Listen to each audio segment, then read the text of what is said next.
Coach, thoughts on as you guys get ready for conference play here on Wednesday?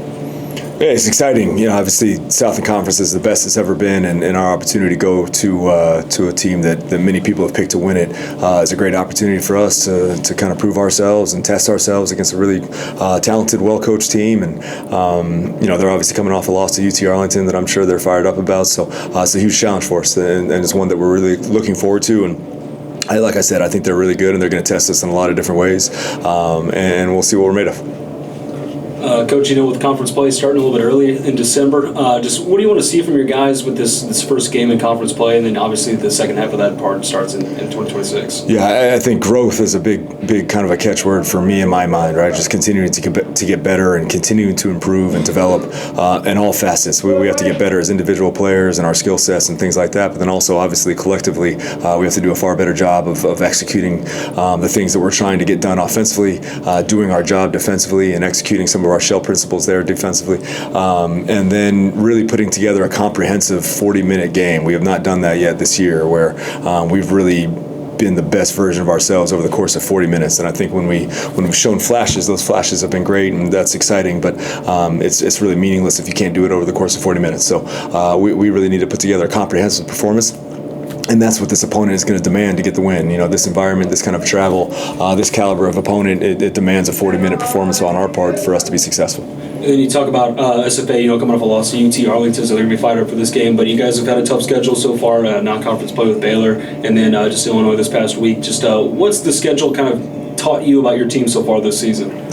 I think we'll see. I think, you know, we know what good looks like. We know what really, you know, great size and high major size and talent and shot making and all those kinds of things. We know what that looks like. So I don't think we're going to be taken by surprise by anything when it gets to the Southland Conference. You know, we know what physicality and effort and toughness looks like. You know, Missouri State plays really hard. They're very, very physical, as does Baylor and pretty much everybody we've played. So I think we have a pretty good understanding of what it takes to be successful and what really good teams require and what that looks like, and hopefully that prepares us for whatever the Southland throws at us, which is a lot of talent, which is a lot of physicality and effort, some really well-coached teams as well. So I think we'll be prepared in that sense to at least kind of have an understanding of really high-performing teams, and now it's just incumbent upon us to match that, right? So now that we've been exposed to it, now we have to execute at the same level. And then just as for SFA, just what are some of those challenges they pose on both sides of the floor for your team? Yeah, their guards, their backcourt is fantastic. You know, Keon Thompson is a really, really high-level returning player, transferred from UMass after playing last year at SFA. Lateef Patrick's a junior college transfer from Trinidad State.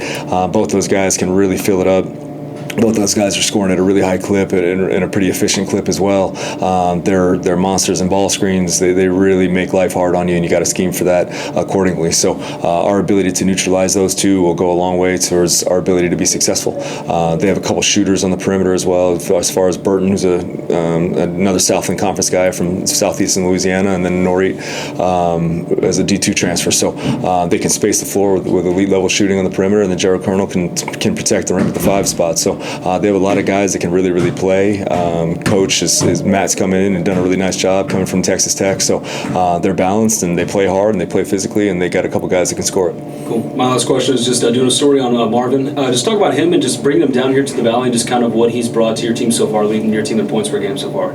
Yeah, I think for Marvin, it's just been a big learning experience in so many different ways, right? You know, Cal State Bakersfield and Coach Barnes do a terrific job, and they've won a ton of games. They've been to the NCAA tournament, and they play so hard, and they really hang their hat on defense and effort and physicality, and Marvin has brought that, and as he kind of figures out our way of doing things, that's been a learning experience for him, and our way of just our day-to-day culture stuff, right, is different from a lot of places too. So I can't, you know, commend Marvin enough for his ability to really acclimate and buy into this and commit to this. He's been terrific. He's one of our leaders. He's part of our leadership group. He works his behind off in the gym. He gets in here as much as anybody. He's as consistent as anybody with his voice in practice and his energy in practice. So I've got nothing but great things to say about Marvin, and really excited about what I'm going to see moving forward.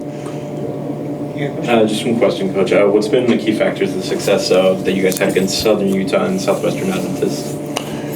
Yeah, I think we played really unselfishly in both those games. I think we did a nice job of matching our physicality and our effort on the glass. Southern Utah is a good rebounding team. Jaden Farrell's a really good rebounder. Isaiah Cottrell's a big, strong rebounder. Cale Barkley as well.